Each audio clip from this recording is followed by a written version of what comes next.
Finally 8 फरवरी का दिन आ चुका है और पाकिस्तान में इलेक्शंस हो रहे हैं। ज़ाहिर है कि इलेक्शंस बड़ी मुश्किल से हम लोग इस दिन तक पहुँचे हैं, बिकॉज़ पहले एक अनसर्टेनिटी रही है। इवन इलेक्शन से कुछ दिन पहले तक भी ये अनसर्टेनिटी थी कि क्या इलेक्शंस हो रहे हैं नहीं हो रहे। उसकी कुछ रीजंस थी, सिक्योरिटी थ्रेट्स थे, कभी उनकी वजह से लगता था कि शायद अब इलेक्शंस डिले कर दिए जाएं because of the rise of the militancy in the tribal areas. अब सिक्योरिटी थ्रेट्स के अलावा अगर हम बात करें तो सेनेट में रेजोल्यूशन जो है पास कर दी गई, तो उस टाइम लग रहा था कि शायद अब इलेक्शंस डिले हो जाएंगे। और उसके साथ साथ जो विंटर्स विटनेस किए पाकिस्तान ने हार्श किस्म के, तो उसकी वजह से भी एक सॉर्ट ऑफ परसेप्शन जो है कंट्री में मौजूद था कि शायद अब इसकी वजह से इलेक्शंस डिले हो जाएंगे। उसके साथ जो है लेवल प्लेइंग फील्ड का जो मसला था, उसके बारे में जो डिफरेंट पॉलिटिशियंस थे वो कंप्लेन करते रहे कि ये फ्री एंड फेयर इलेक्शंस नहीं है।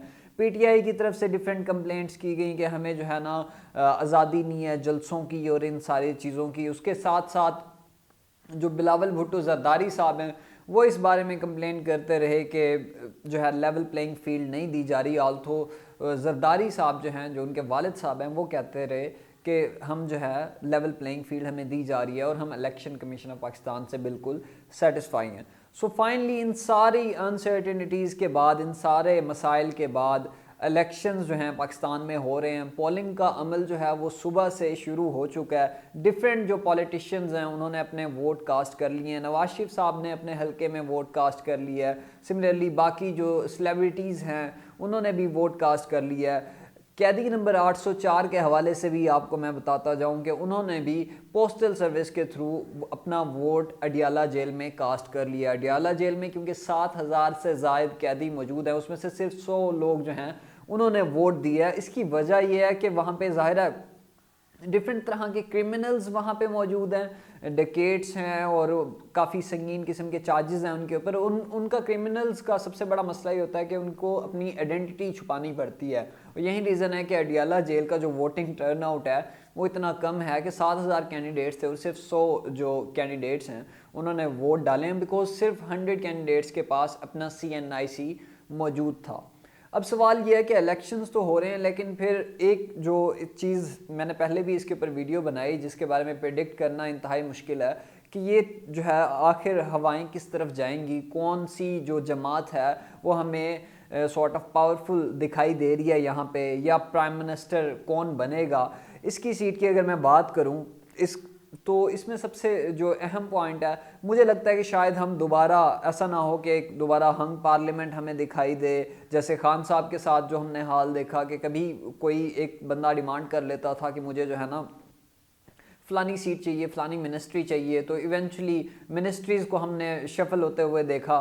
पूरे जो उनके 2-4 साल हमने देखे तो वहाँ पे इस तरह की एक सॉर्ट ऑफ हम ये कह सकते हैं कि कोई गवर्नेंस का स्ट्रक्चर नहीं था, और जो मिनिस्ट्रीज़ थी उनमें हमने बार बार तब्दीलियाँ देखी। और कभी भी उनका जो कॉलिशन सेटअप था, हर वक्त लगता था कि कोई भी एक बंदा अगर उन्हें धमकी देता था कि मैं जा रहा हूँ, तो शायद लगता था कि ये कोलैप्स हो जाएगा।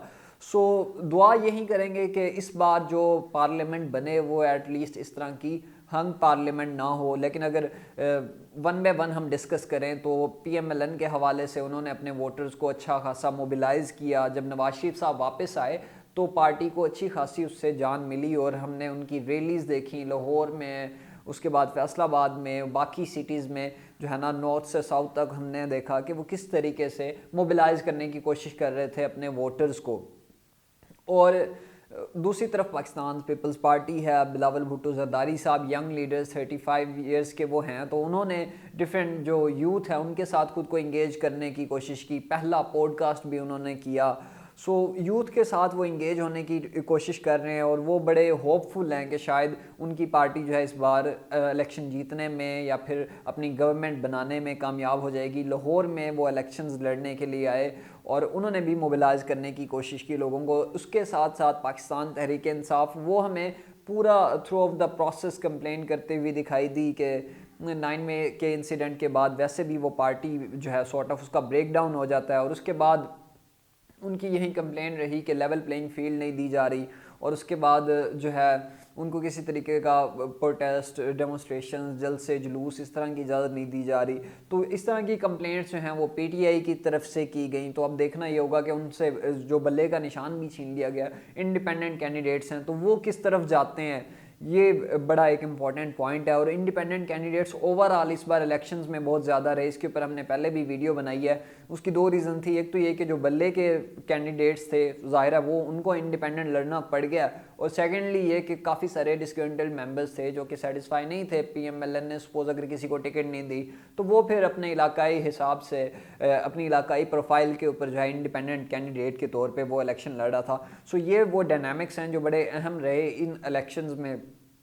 इसके साथ साथ कुछ नए फेसेस हमारे सामने आए, नई जमात हमारे सामने आई, इस्तेकाम पाकिस्तान पार्टी। और पहले तो जो जंगीर तरीन साहब थे उन्होंने एज सच कोई मीडिया के ऊपर उन्होंने अपनी कोई अपीयरेंस इंश्योर नहीं कराई, लेकिन फिर जब वो लाइफ टाइम डिस्क्वालिफिकेशन वाला जो प्रोसेस है, वो जो मामला है वो कोर्ट की तरफ से सेटल कर लिया जाता है, तो अब वो भी वहाँ पे मौजूद हैं इलेक्शन में, वो भी पार्टिसिपेट कर रहे हैं। और उनकी जो सॉर्ट ऑफ हम स्ट्रेंथ अगर कहें किसी एरिया में है तो वो साउथ पंजाब में उनकी ज़्यादा स्ट्रेंथ है। पीएमएलएन के साथ वो सीट एडजस्टमेंट कर चुके हैं। सो अब देखना ये होगा कि शाम तक और नताइज आ जाएंगे इलेक्शंस के, तो दुआ यही की जा सकती है कि हमें दोबारा से हंग पार्लियामेंट ना दिखाई दे और पॉलिटिकल जो है स्टेबिलिटी उसको इंश्योर कराया जाए किसी तरीके से। चाहे कोई भी जमात आती है तो वो एटलीस्ट 5 साल पूरे कर सके, बिकॉज पॉलिटिकल स्टेबिलिटी जो है वो बड़ी ही ज़रूरी होती है हर रियासत के लिए, बिकॉज उसी के साथ ही आपके बाकी सारे जो मामलात हैं वो जुड़े होते हैं। चाहे आपकी इकोनॉमिक स्टेबिलिटी हो, चाहे आपने लिविंग स्टैंडर्ड लोगों का इम्प्रूव करना हो, गुर्बत को जो है ना आपने कम करना हो, तो ये सारे जो फैक्टर्स हैं, अपनी फॉरेन पॉलिसी इवन अगर आप चाहते हैं कि उसको स्ट्रेंथन करना चाहते हैं, अगर असर्टिव करना चाहते हैं अपनी फॉरेन पॉलिसी को, अगर इंटरनेशनल डिसीजन मेकिंग में भी आप अपनी जो से है उसको बढ़ाना चाह रहे हैं, तो उसके लिए भी जो सबसे पहला प्री रेक्विजिट है मेरे ख्याल से वो पॉलिटिकल स्टेबिलिटी और इकोनॉमिक स्टेबिलिटी है। सो यही दुआ कर सकते हैं कि अगली जो गवर्नमेंट आएगी और अगला जो भी प्राइम मिनिस्टर बनेगा वो एटलीस्ट 5 साल पूरे कर पाएगा, बिकॉज 76 ईयर्स गुजर जाने के बाद अब तक पाकिस्तान ये डिसाइड नहीं कर पाया कि मुझे डेमोक्रेसी की तरफ जाना है, डिक्टेटरशिप की तरफ जाना है, पार्लियामेंट्री सिस्टम की तरफ जाना है, या फिर प्रेसिडेंशियल सिस्टम की तरफ जाना है। I think we have tried everything, democracy से डिक्टेटरशिप, और उसके बाद पार्लियामेंट्री सिस्टम से presidential system, and then presidential से पार्लियामेंट्री सिस्टम।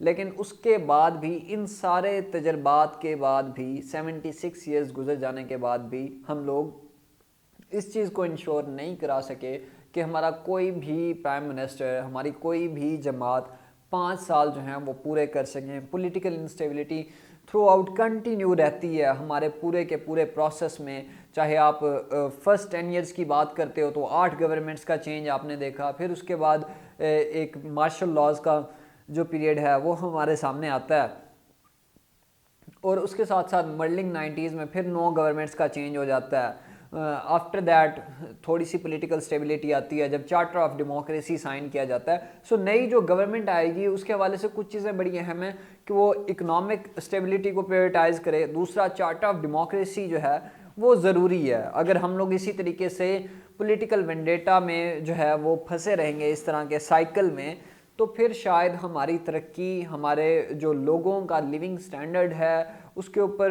तवज्जो हम लोग नहीं दे सकते जब तक हम इन सारे पॉलिटिकल वेंजेंस का जो एक साइकिल है इससे हमें निकलना पड़ेगा। तो नाजरीन, ये थी हमारी आज की वीडियो। आपसे मुलाकात होगी अगली वीडियो में, तब तक के लिए अल्लाह हाफ़िज़।